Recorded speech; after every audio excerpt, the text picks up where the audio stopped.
wait, my guy? I've been waiting for this book like the way that people would wait for the Harry Potter book. I would have lined up outside the bookstore.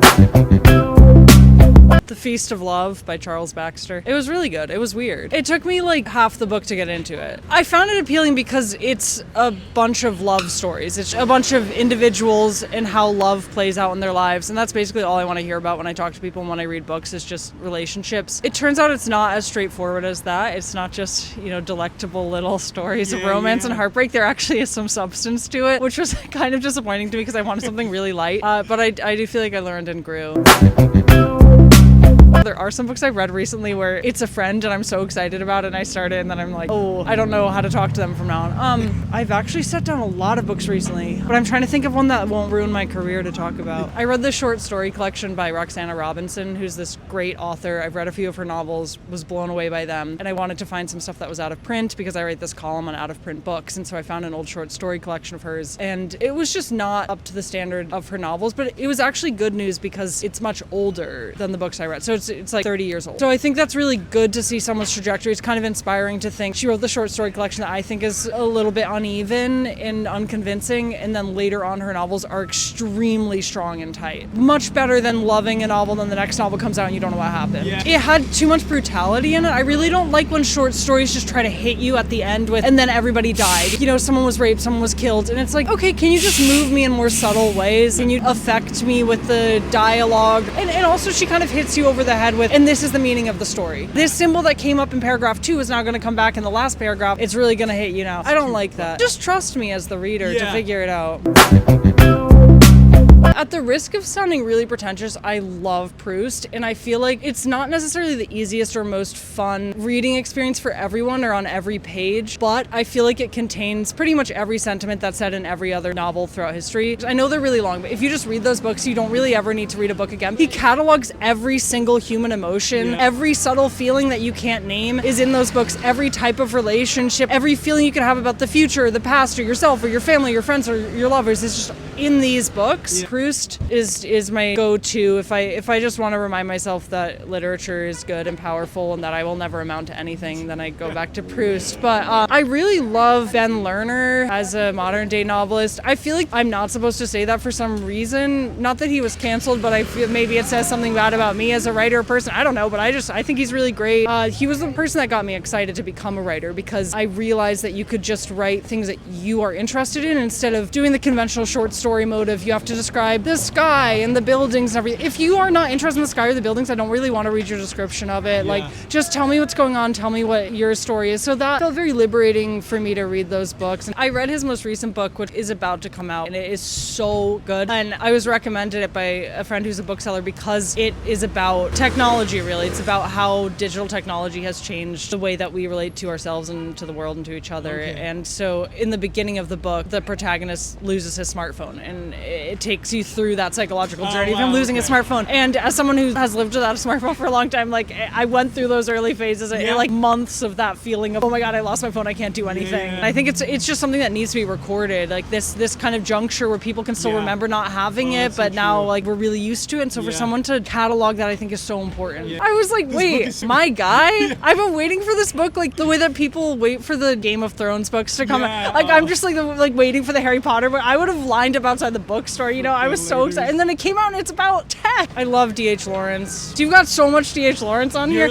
For me, he's also a very liberating and inspirational figure as a writer because he writes in this kind of just free-flowing, ecstatic way where he's expressing himself with such intensity and such passion that he'll often just repeat himself over and over again. You can feel that energy that he had, even though he was so sick and so, beaten down by life. He just cared about being alive, and about the sensations that people can have moving through the natural world. I'm not someone who's huge on nature. Like, I'm not gonna wax poetic about trees and stuff, but I am someone who's against technology, and he also is very against technology, which is awesome. And Aldous Huxley too, who he's friends with.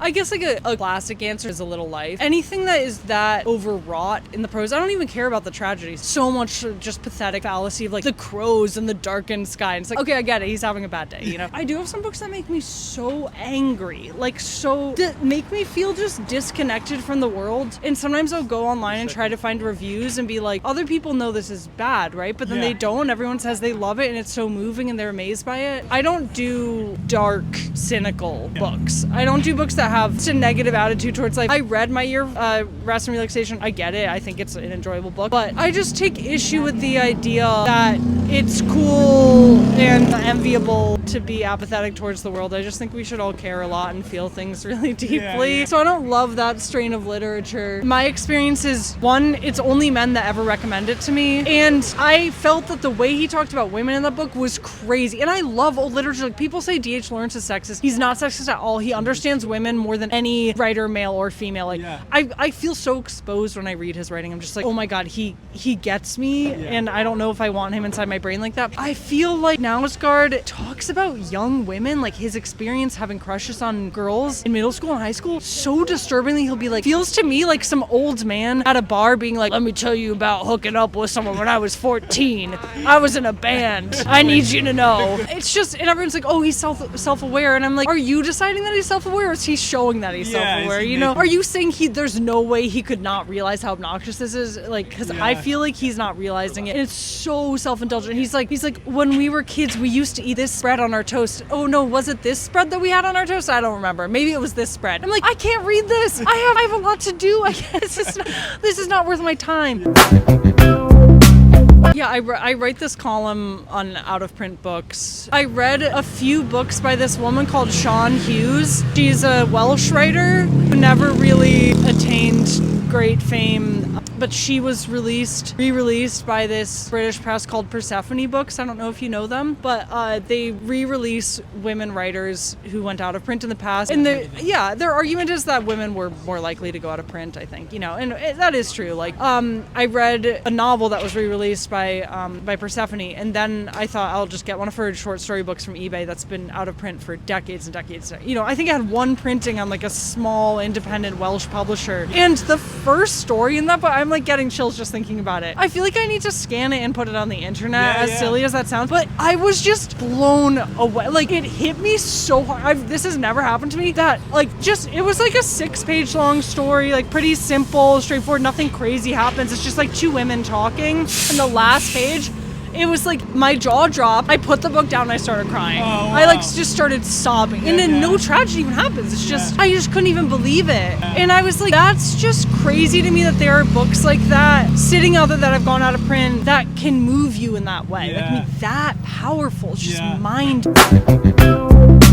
The one that I recommend most frequently, and that's had the highest success rate, is The Hours by Michael Cunningham. Cool. It's one of these things, like it works on every page, but then as a whole, it hits you really hard. You know, it all comes together. I hadn't even read Mrs. Dalloway when I read it, which the book is based on and refers to. I mean, I love Mrs. Dalloway. I think everyone should read Virginia Woolf too. I don't think the success rate of that would be as high. I've had people who have just never read a novel, and they're like, God, I love that book. If the question is what book should everyone read, it should be a book that they're actually going to finish and that's going to make them want to read another book.